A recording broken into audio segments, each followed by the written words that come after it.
Arts Center, that is probably prime for redevelopment. We've got a lot of parking, surface parking. That takes up a lot of area. I think we need to be creative in looking at how we design future commercial, and that involves a lot of work working with the developers. But I think along Highway 9, the majority of that is going to be commercial, and that most of that is south of Duffy. Okay. Helen, what type of development will you support on Highway 9? I support more restaurants, more commercial development. I do not support high-density housing.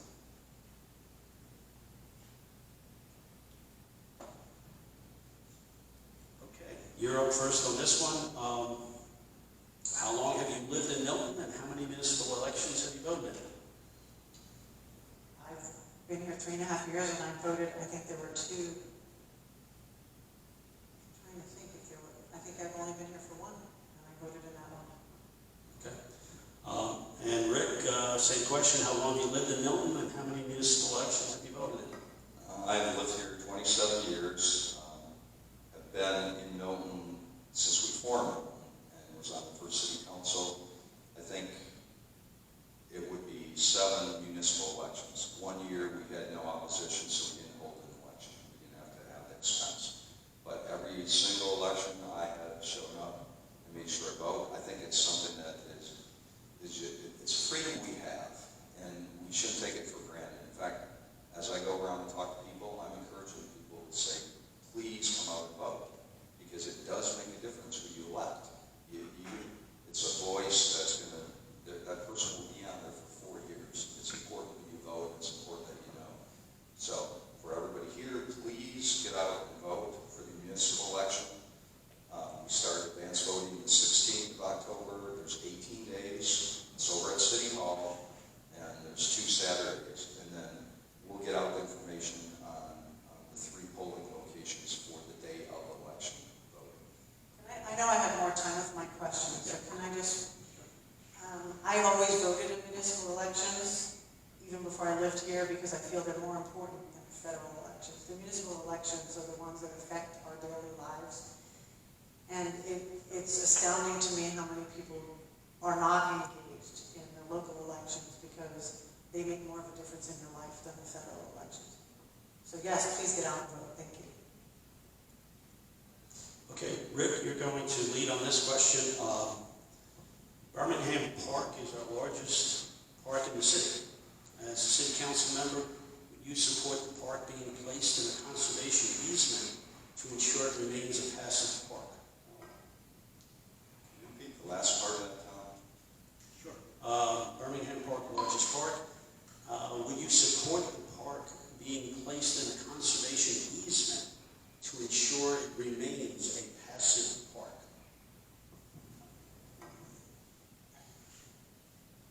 Usually you don't take park space and put it in a conservation easement. That generally is something that you reserve if someone wants to dedicate that on their own property and get for tax purposes. I think we don't need to go to a formal conservation easement. We've been pretty deliberate in how we've handled the parks development. Birmingham Park goes back to Fulton County. That's not a new park. We inherited that, bought it, and brought it over. We have invested in that to actually have some equestrian facilities so that people can actually come there and trailer their horses. There's water there for the horses, so we're trying to do something that will supplement if people don't have a lot of area to ride in. They could actually come over to the park and do it, and we're trying to improve the trails in there. Personally, I'd like to see, from a passive park, what we're lacking in Milton. We don't have a place. If I want to go have a picnic with my family, we've got active parks and we've got trails. I think that's an area we continue to look and say, can we make a more passive park that we could actually go and either sit or go sit. We've got a pond, something you can sit by. That's an area I'd like to see us continue to explore instead of just active or totally passive. Look at what we could do to actually make it more available, like in other cities, other amenities, including Roswell, have something like that. Repeat the question. Sure. Birmingham Park is our largest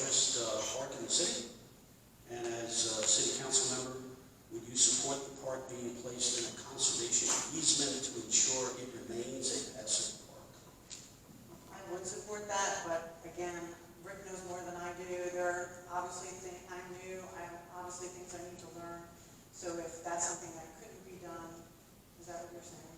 That couldn't be done? I'm just saying, I don't think it's too late. Okay. We have to absorb this massive.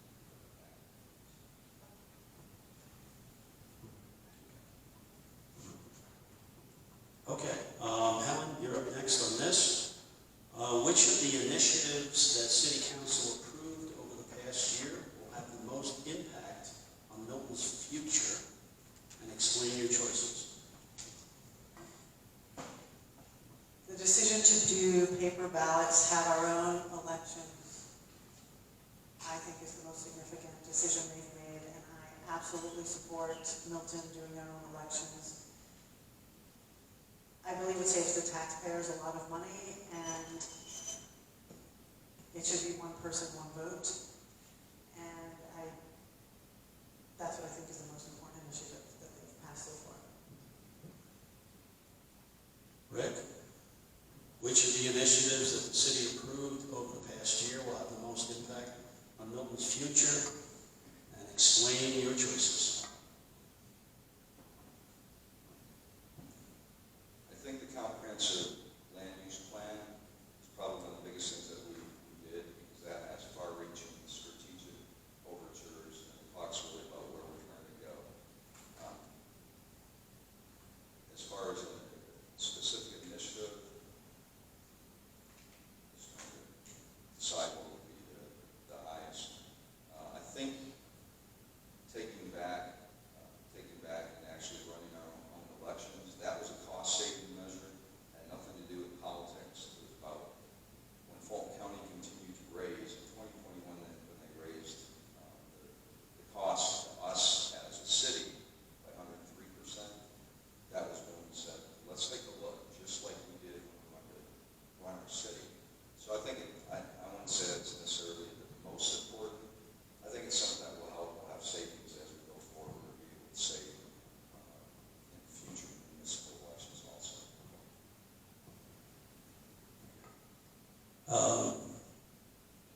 Rick, you're up. The city has committees, boards, and commissions that provide recommendations to City Council on a variety of issues, like parks, zoning, building design. And as a council member, would you support a seasonal annual committee that reviews the next year's proposed budget and provides feedback and recommendations to the City Council? Explain why and why not.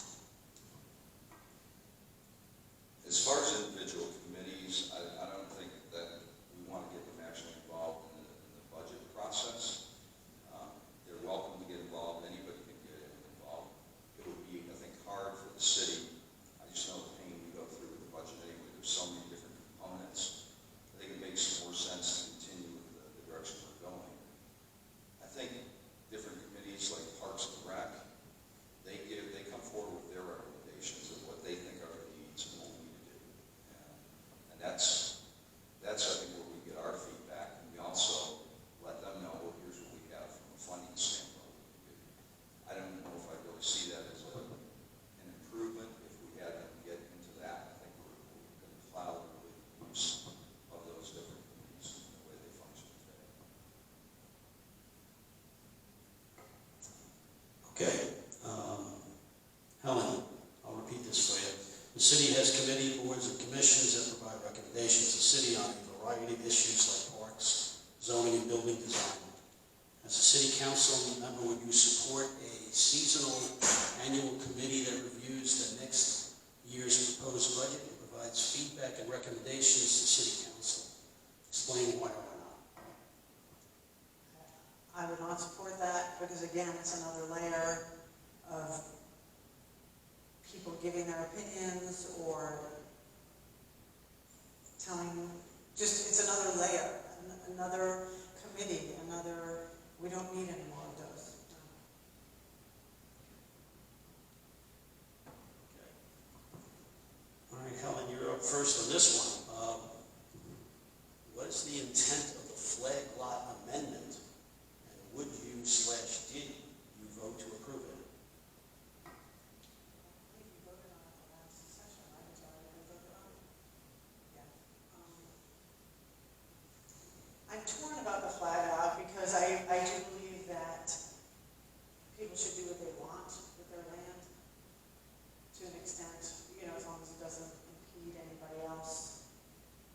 neighbors or their way of life. Do you know what I mean? So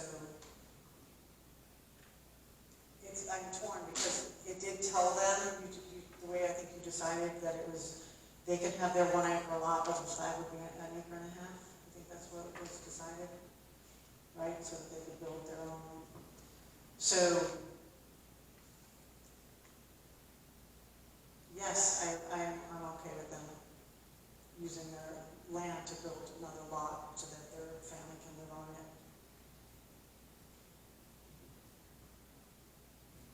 Rick, you need me to repeat it? No. Okay, thanks. Regarding the flag lot, we voted on, there were two parts of that. They were voted on at different times. One had to do with subdivisions. And with subdivisions, I fully supported what the Planning Commission said, is we should not have any flag lots within subdivisions. And by subdivision, major subdivision, meaning more than five homes. The reason for that is when a developer buys a parcel of property, that's what you're working with vacant land. Design and make it work. Don't try to squeeze in. A flag lot is where you have a long driveway that goes to a lot in the back behind other areas. Now, the most recent one that we voted on had to do with, I'll call it open roads. People who actually own property, maybe 5 acres, and their house is up on the front, but they want to have like a child or a family member build in the back. There's no way to get to it if you didn't have a flag lot. So for that reason, we said, what's a reasonable compromise? So people actually can, some people have family compounds. They have their kids move in, and they want their children to actually own it. Or they want to be able to sell a part of their property without having to sell it to a developer to have them develop. I think it plays a key role in that area, and that's why I did support doing the flag lot. We did make a few modifications to it, but I think it's a smart thing, and I think it's fair to the people that own property on open roads. Okay, Rick, this question you begin with. Do you think we need more citizen and business owner involvement in issues that impact Milton's future? If so, what do you think can be done to encourage more citizen involvement?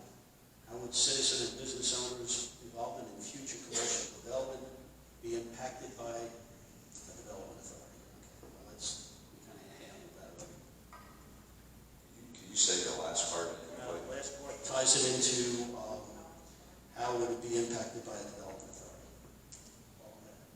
Mixing with business owners and residents involvement. Well, I think I've stated earlier, I think it's important that we have citizen input. That includes business owners. If someone's going to make an investment in our city, I think we need to have input. And we try to do that whenever we've got changes or major changes in policy we're looking at. We usually have meetings ahead of time where people, the general public or business owners, people can come in and give input. So I think it's important to continue with that. As far as ways to actually increase that, I think that I would have to think about. We have right now, I think there's a lot of vehicles. You have public comment. People come in, whether they're private citizens or they're business owners, and they can talk with us anytime they want. And people do feel free to come in and give their input. And I encourage it. Anytime someone gives me a call, says I've got a concern, I said, well, why don't you come and talk to council? Because it makes a difference when someone presents their case and you have to listen to them and actually hear their concerns. So I think the more involvement we can have is great. Like I said, I have to think a little bit more about how would you change what we have today to make it better. I also support citizen involvement. In fact, my favorite part so far about campaigning has been talking to everybody, going door to door and actually talking to the people and see what they want, how they feel.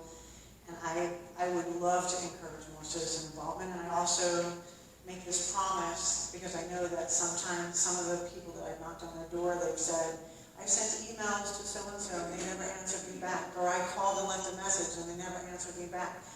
I promise you that if you call me or you email me, I will return that call or that email because I'm very committed to working for you and representing you and say.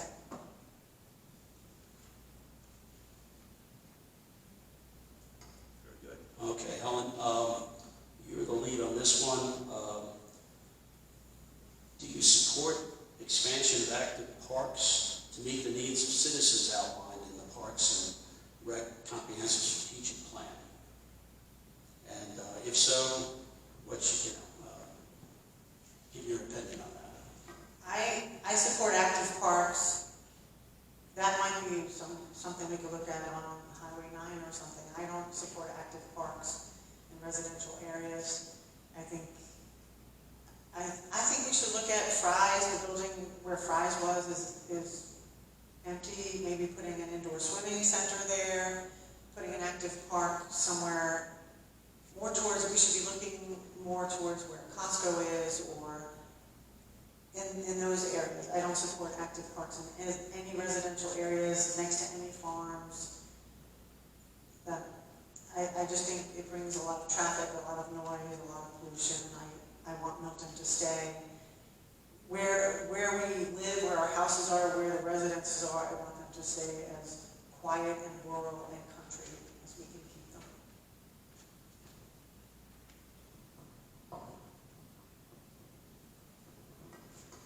I support active parks. I think we've done a great job. I know when we did the groundbreaking to enhance Bell Memorial Park, we went out there.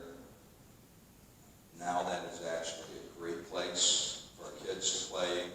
I think we need to continue to look at it, make sure that we've got fields available also for our female athletes, not just for males. And that's one of the things that we're looking at. How do you balance that out? We have great girls lacrosse, eagle sticks, and some of the programs.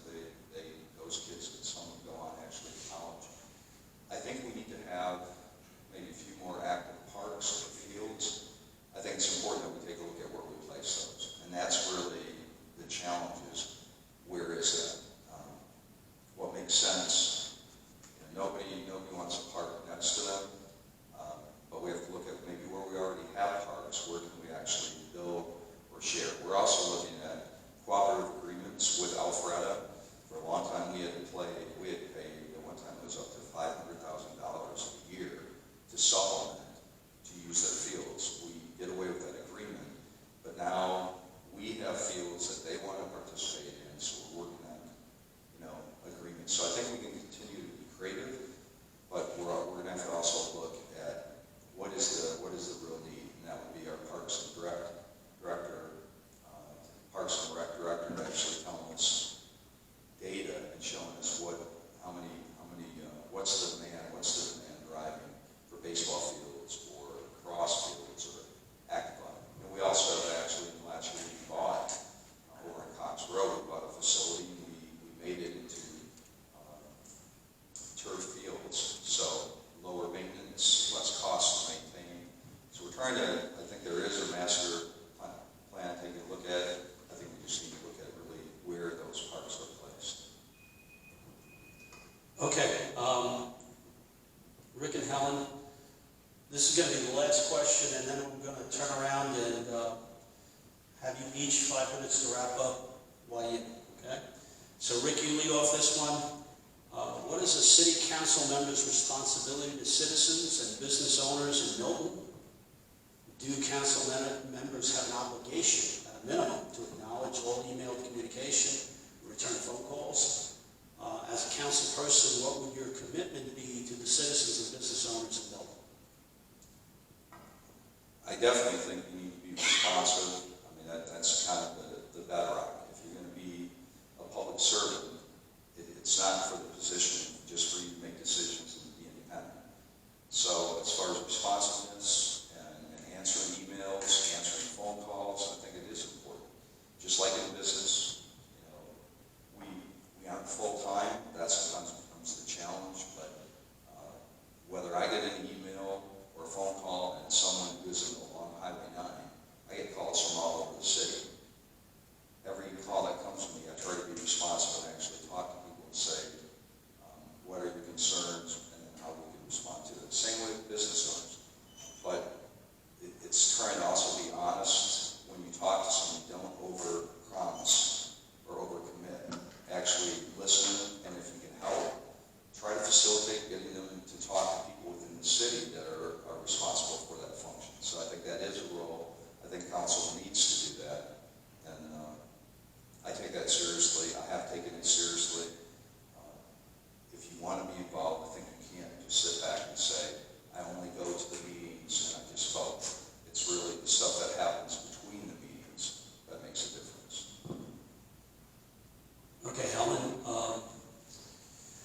What is a city council member's responsibility to citizens and business owners in Milton?